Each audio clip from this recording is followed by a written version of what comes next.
मुख्यमंत्री नीतीश कुमार ने जब राज्य की सत्ता संभाली थी, तब एक कहावत बड़ा प्रसिद्ध हुआ कि कुर्मी को ताज, भूमिहार को राज।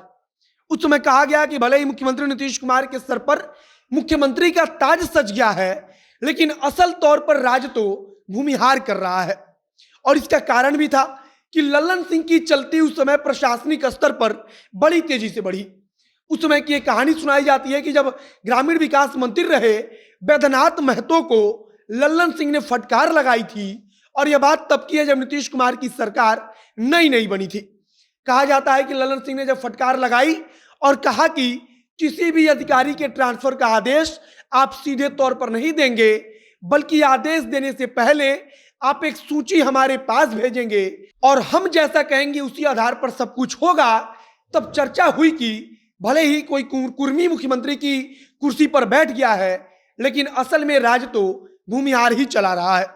कहा जाता है कि लल्लन सिंह ने जब फटकार लगाई और कहा कि किसी भी अधिकारी के ट्रांसफर का आदेश आप सीधे तौर पर नहीं देंगे, बल्कि आदेश देने से पहले आप एक सूची हमारे पास भेजेंगे और हम जैसा कहेंगे उसी आधार पर सब कुछ होगा। तब चर्चा हुई कि भले ही कोई कुर्मी मुख्यमंत्री की कुर्सी पर बैठ गया है, लेकिन असल में राज तो भूमिहार नेता ही चला रहे हैं।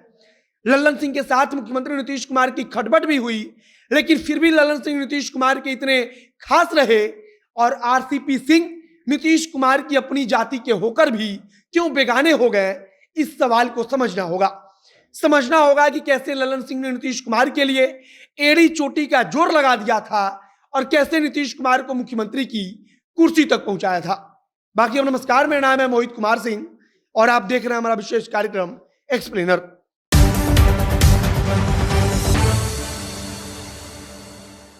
लल्लन सिंह को उन नेताओं के तौर पर गिना जाता है जिन्होंने मुख्यमंत्री नीतीश कुमार के लिए भूमिहार जाति के नेताओं को एकजुट किया। और उस समय भूमिहार जाति के नेताओं के लिए मजबूरी भी थी, क्योंकि उस समय राष्ट्रीय जनता दल की सरकार से ये सारे नेता परेशान हो चुके थे और नीतीश कुमार के रूप में उनको एक मौका दिखा कि शायद राष्ट्रीय जनता दल के शासनकाल से छुटकारा मिल सकता है। और उस समय लल्लन सिंह ने बाकायदा अपनी जिम्मेदारी निभाई और उन सभी विधायकों को एकजुट किया। जब नीतीश कुमार साल 2000 में पहली बार मुख्यमंत्री पद की शपथ ले रहे थे, तब तमाम बाहुबली विधायकों को नीतीश कुमार की तरफ इकट्ठा करने में भी लल्लन सिंह ने खास भूमिका निभाई थी। उस समय एक नाम और आता है सुनील पांडे का। सुनील पांडे भी भूमिहार थे और बाहुबली भी थे। और जब नीतीश कुमार को पहली बार मुख्यमंत्री पद की शपथ लेनी थी, तब सुनील पांडे ने भी बाहुबलियों की फौज को नीतीश कुमार के लिए खड़ा कर दिया था।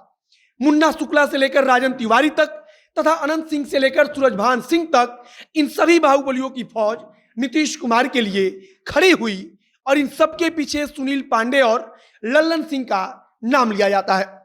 सूरजभान सिंह भी भूमिहार थे, अनंत कुमार सिंह भी भूमिहार थे, मुन्ना शुक्ला भी भूमिहार थे। मतलब कि उस समय यह बात चलने लगी कि मुख्यमंत्री की कुर्सी पर भले ही नीतीश कुमार बैठ जाएं, लेकिन राज तो असल में यह बाहुबली नेता करेंगे। साल 2005 की कहानी बताई जाती है कि जब नीतीश कुमार को पार्टी चलाने के लिए पैसे की आवश्यकता थी, जॉर्ज फर्नांडिस ने उस समय पैसा देने से इनकार कर दिया था और उनके पास कोई आदमी नहीं था। तब किसी ने किंग महेंद्र का नाम बताया और इसके लिए लल्लन सिंह का सहारा लिया गया। नीतीश कुमार को किसी ने बताया कि लल्लन सिंह से किंग महेंद्र की पहचान है, उनकी बातचीत होती है। तब नीतीश कुमार ने लल्लन सिंह से कहा कि किंग महेंद्र से बातचीत कीजिए, क्योंकि पार्टी के पास चुनाव लड़ने के लिए पैसा नहीं है। और लल्लन सिंह ने किंग महेंद्र से बातचीत करके जदयू के लिए पैसों का इंतजाम कराया। इसके बाद एक कहानी रामविलास पासवान से भी जुड़ती है और 2005 में जब चुनाव हुआ था, तब रामविलास पासवान की पार्टी के विधायकों में बड़ी संख्या भूमिहार विधायकों की थी और भूमिहार विधायकों पर लल्लन सिंह की नजरें गड़ गई थी।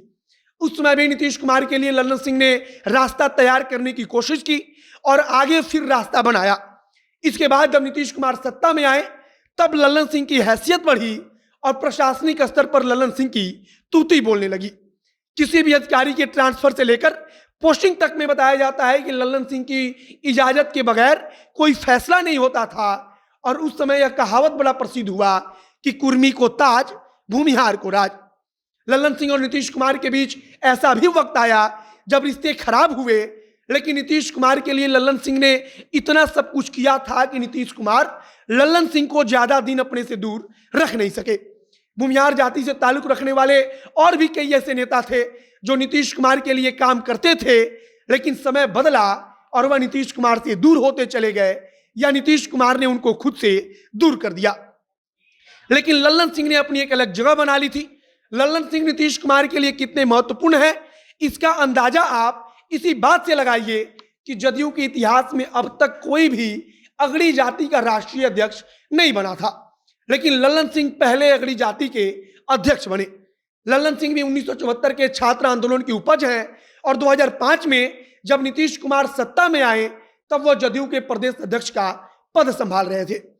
इसके पहले भी लल्लन सिंह राज्यसभा के सांसद रहे, तो लोकसभा के सांसद भी रहे और फिर अभी मौजूदा समय में लोकसभा के मुंगेर सीट से सांसद है।